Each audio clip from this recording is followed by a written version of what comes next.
Hi everyone, this is Secret Agent Jade out of Calgary, Alberta, Canada, and this is the second video in a series of videos that I'm doing for a 90-day run that we're doing here with our secret team. And this one here is actually going to be on residual income. So it's not secret specific, it's really just trying to educate you a little bit on what residual income is and why I chose network marketing or secret as my source of residual income.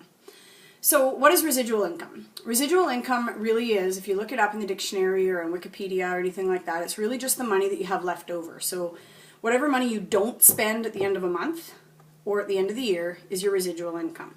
So I'm not talking about your entertainment money, I'm saying that after you've had your entertainment, like what is that leftover money, that's your residual income. And when I'm talking about residual income, what I'm really talking about is passive income. So I kind of use the two terms, in the same way. And what I'm talking about is money that you haven't exchanged time or a service for. So work once, get paid multiple times. So in a traditional job, you work for an hourly rate, or maybe like I'm a salaried worker, or maybe you get a contract, you're paid for a particular service or until a particular job is done and you bid on that job. But residual income is money that you didn't actually exchange time or service or anything for. So with network marketing, it is that whole idea that you're going to work once really, really hard for 3 to 5 years, and then you're going to get paid out multiple times on that business volume that you've generated. Now, there's lots of ways to earn residual income. This is not a term that's unique to network marketing, and it's not something that network marketers made up. Probably one of the most famous ways to earn residual income is big business, stocks, penny stocks, mutual funds, like financial planning. New York Stock Exchange, Toronto Stock Exchange. So if you have money, you can invest that money, and when those companies do well, you can cash out because you bought options, or you bought shares, or you bought stocks, or you bought whatever it is. There's a lot of people that do make a lot of money that way. Definitely don't just start throwing your money that way, though. I think you should have a really good financial planner, you should have some understanding, but absolutely, it's probably one of the most famous ways to really make passive income. Hollywood has dramatized, the stock market and that whole lifestyle a lot. So that's one way. Small business is another way to make residual income, but anybody that owns a small business is probably going to laugh at me if I say that, because honestly, most small business owners work harder than all of their employees put together. So to say that it's passive income really isn't fair. In the first video, I talked about my mother who's owned a restaurant for 25 years, and I know that this summer alone she's worked dozens and dozens of 12-hour days, and if I probably phoned her right now, she would probably start to weep a little bit on the phone because she's exhausted, because this is her busy time, and all of her girls want time off and they all have things to do. So to say that she's not just lying on the beach sipping Mai Tais cashing in the checks is definitely an understatement. She's working really hard. My brother's also in small business, and he owns trucks and does like oil field service mechanicking, and same thing, he bought his first truck and he had to exchange his time for his money, and he had to work really hard in order to pay down his truck loan and to support his family. Now when that's paid for, he can buy another truck and hire a guy out and get a little bit of residual income. Maybe he'll buy multiple trucks, a fleet of trucks, but he still has to hire people. He still has to make sure that they have contracts and that they have work, and there's going to be times where he's going to take the pay cut to make sure his guys get paid. So it's still not just this magical residual income that's just going to come in without work. But it is possible. Small business can bring you in residual income, but it is definitely a little bit tricky. Another way to earn passive or residual income is interest from a bank. So this one here is not one that I've ever banked on, because I've never had large enough money to negotiate with my bank to get a really good interest rate. And interest rates have just been so low throughout my adulthood that while they've been great for getting a mortgage and things like that, I never ever look to the bank to see if I've made any money on my money. I really just, I don't count on that being a way that I'm going to retire, is interest from a bank. But it is passive income, and it is something that needs to be put on the list. A really common way that people make passive income or invest their money, make residual income, is real estate. So you buy properties and you rent it out. But you do have to remember that residual income is residue, okay? So it's what's left over. So you have to make sure that what you're renting out for is going to cover the cost of your mortgage, it's going to cover the cost of your taxes, it's going to cover the cost of your advertising and your carpet cleaning, and you're going to have to make sure that you always have renters and things like that. So while it is a great way to invest your money, it is a long-term investment. because many people aren't actually acquiring passive income from that rental property until that property is paid for. So, you know, you have to recognize that. But is it a good way to spend your time and your money and invest? Absolutely. For us, it was never an option when we first started out, at least, because, you know, we were mortgaged right to the max just to get our first little starter home. That I don't think there was a bank in the world that would have loaned us more money in order to get one, to get a rental property. But you know what? There's a lot of people that do it, and it is a fairly sound way here in Western Canada. You go into some American markets, and they're going to tell you that they've really seen their real estate prices drop.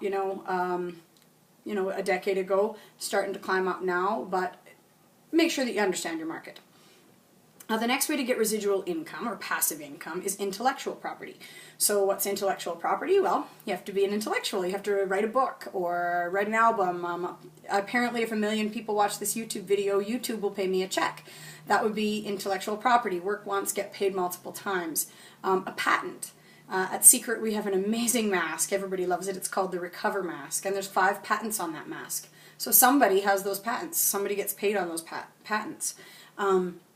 But intellectual property is one way to get residual income. All of my agents know that I secretly fantasize about being a rock star. It's probably not going to happen in 2014. So I'm going to invest my time and my energy somewhere else. But who knows? Maybe someday I'll be able to do a YouTube video on how to make money with the music industry, but it's not happening today. Another way, and this is another really common way that people, you know, see residual income or passive income, and that's pensions. So as a school teacher, I will qualify for a pension if I work through to retirement. Every year that I teach, a large portion of my check goes into that pension. Somebody manages that pension fund, puts it in, they invest it, they make that grow, and then they pay that out to me. A percentage of what I made as a teacher throughout the course of my retirement to ease my retirement. These jobs are really sought after, and you know, it's like a real draw to those jobs: nurses, teachers, police officers, firemen, all things like that, because they have great pensions. Just because your retirement isn't something that you really have to be, I mean, not that you don't have to look beyond that, but it's definitely a nice, comforting thing. You know, for somebody like my dad who never had a pensionable job, he looks at my pension now that he's close to retirement and goes, wow, like, you know, that pension is great. Like, don't you underestimate that. You know, whereas when I first started teaching, it wasn't something that I even really considered as a bonus because it felt so far away. So that's, you know, this isn't a comprehensive list, but those are kind of some of the most popular ways that we can earn residual or passive income. And the one that I want to talk to you about today is network marketing. So why network marketing? First of all, I think that it is a super low investment for huge potential, like unlimited potential, really. So here at Seacret, there's 3 different packages that you can buy in at. You know, you can start a business for as little as a couple $100s. I invested in the biggest package because I A, wanted the entire product line, B, I understood that I was going to make greater commissions, it was going to be the best way to kickstart my business, and it was still only $1,600. You know, the biggest bonus at Seacret is $1 million, like $1 million. Now, do I think I'm going to get the $1 million bonus? I don't know. I know for sure $100,000 a year is possible. I know that because I'm watching the women beside me do that. Like, I know that that's possible. So $1,600, a one-time payment is $1,600. You know, like my replenishment is super, super small. It's just basically keeping my product up. For $1 million or $100,000 a year or $200,000 a year, to me that's a really, really, really low investment. So I love that. It is that idea of that passive income, and right away at Seacret you can earn passive income. You know, even before you really get a really strong team going, you can, because you work once and you get paid multiple times. You have preferred customers, you work once with them, you understand their skincare needs, and they're going to order repeatedly. They're going to order every 6 months, every year, every 2 months, every month, whatever it is. But you work once and you get paid multiple times. So even though I am not at the $1 million bonus yet, I'm already collecting residual income. I just went camping with my family for 2 weeks, and I came home and there was 2 paychecks sitting there. That's residual income. My mom was away working 12-hour days, and I was floating on a boat, and I collected 2 paychecks. Now, is it enough to retire me yet? No. But I'm already seeing that it's possible, and I'm seeing that it's happening, and it's definitely makes it worth my time that I'm spending right now. Another thing that I love about it is that I get to do it part-time. So there's a lot of people that get into this business because they want to get out of their job, they want to get out of their marriage, they want to get out of whatever it is. I really have a very good life and I do love my job.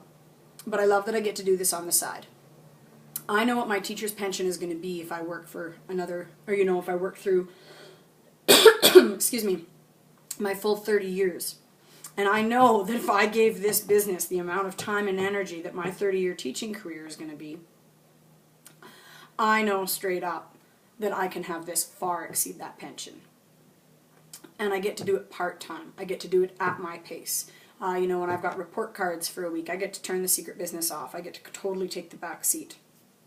Summertime I worked a little harder because I was off as a teacher and I had a little more time and I spent a little more time traveling around and helping get other agents launch. But I get to do it on my time and on my terms. You don't have to quit your job to become a secret agent. You just need to really be honest about how much time could you actually give to it.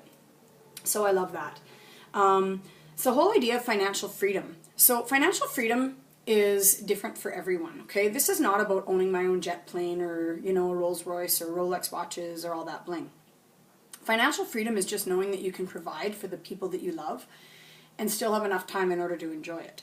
If you've ever been in a position where you have had a hard time getting food on the table every day that month, the month that you eat well, you feel financially free. If you're always in your line of credit at the end of every single month, the month that there's money left over, that there's just that little bit of residue left, you feel financially free. If you're somebody who never went to college, but you have enough money put away to help your daughter go to college, you feel financially free. So it's about financial freedom, but financial freedom is different for every person, but financial freedom always has to come with time freedom. If you have to work 120, 130 hours a week in order to put food on the table, are you financially free? Absolutely not. So it's kind of that whole idea of that balance of time freedom. Tax benefits. I get tax benefits on things that I already paid, my cell phone, my internet, costs of my home, my fuel. There's all kinds of things like that. Secret income, my network marketing income is willable. It's like all of those other residual or investments that we talked about. If something were to tragically happen to me, those paychecks that come in every week would still come in to my husband. I have a business unit going. I have leaders going under me. That residual income is something that I can actually leave to him. And that's comforting to me. And while I hope he never has to use it, and I hope I'm around for a really long time, it is comforting to know that this is something that I'm investing my time in that's going to have some longevity. So basically I get to do it part-time. It's a super, super small investment for an absolutely unlimited potential. I work with amazing women. If my kids are sick or I have to take some time off, I still get paid. I have that time freedom where I really get to enjoy it. And really honestly, I just love it. Alex Chalmers said once that you need 3 things in life to be happy. The first one is someone to love, the second thing is something to do, and the third thing is something to hope for. And you know what? Secret's my something to hope for. I don't know if I'll ever get $1 million bonus. I don't know, maybe I'll get that $250,000 one, and I won't mind being the runner-up if it's a $250,000 bonus. But I know that it's time well spent. I know it's an amazing company with amazing integrity. I work with amazing women.